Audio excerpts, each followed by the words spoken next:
Here are the top 5 reasons your company should care about intellectual property. Your intellectual property might be the most valuable asset of your company. Whether it's patents, copyrights, trademarks, or trade secrets, or a combination of those, your intellectual property should be part of your asset strategy for your company. Intellectual property can drive valuation, sometimes more so than physical assets.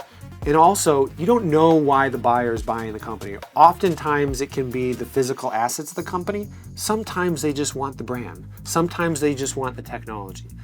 When you're building something unique, whether it's on the technology side, whether it's on the creative side, or whether simply it's on the goodwill that's associated with your products, intellectual property, whether it's patents, trademarks, copyrights, or trade secrets, should be part of your business strategy going forward. The marketplace, frankly, is just very crowded. Intellectual property can help you stand out and protect your goods and services that you offer.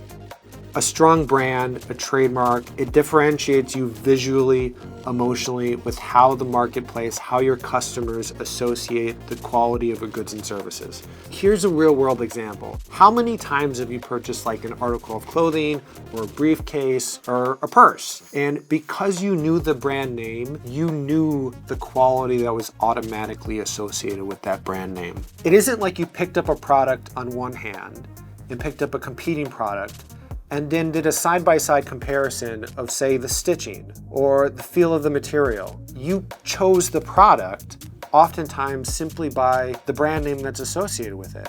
That value in that mark can be the differentiator between you and your competitors. Your IP isn't simply an asset on the books. It can also be monetized. It can be licensed. When it comes to things like patents or like software, which are covered by copyrights, you can license those patents or software to other businesses. If you have a brand, if you have trademarks, you can sell merchandise with those trademarks. Your trademarks have value beyond just the original products and goods and services that you use them for, whether it's just the name of the company or the product name itself. Whether you have patents, copyrights, trademarks, or trade secrets, you may use those types of intellectual property for certain functions within your business. Oftentimes, companies will think outside the box. There are other ways to leverage those types of intellectual property with other companies. So that might be in the form of joint ventures or partnerships with other companies that may be able to use those patents, copyrights, or trademarks in other ways that you aren't using that also aren't competitive with the way that you use them. Your competitors, frankly, aren't ignoring intellectual property. If you're ignoring trademarks, you could be either one, facing a rebrand because you didn't clear your own trademark and someone else actually has priority in using the same mark. Or 2, third parties could end up using your mark and riding your coattails of your goodwill that you built up on your own mark. When it comes to trade secrets, the last thing you want to do is have your employee walk out the door with your trade secret and share it with your competitor because you didn't treat that trade secret as secret. It is very, very common for folks to say that was a trade secret after the fact, after it's been disclosed, after they entered into negotiations with a party without having an NDA signed.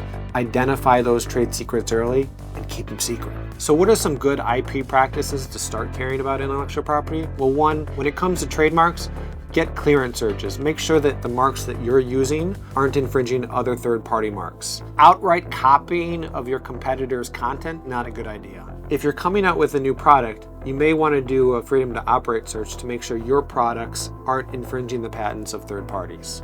If you have intellectual property that falls in the category of trademarks or patents, register that intellectual property early and often.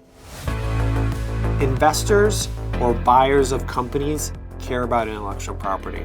The last thing you want to happen is not have a patent on that revolutionary new product, which is the only reason that investors invest in a company, or not have trademark protection on the brand, which is the only reason that consumers are identifying the goods and services and buying them differently from competitors. That's why you need to make sure IP is part of your business strategy going forward. Intellectual property isn't just something for the background, it's a strategic asset. Use it, protect it, it can add value to your business. If you have an invention that you need to get on paper or need to streamline the patent approval process in your company, click the link in the description for a free invention disclosure document. Hopefully this gets you started on the path of getting a patent. Thanks for watching, catch you next time.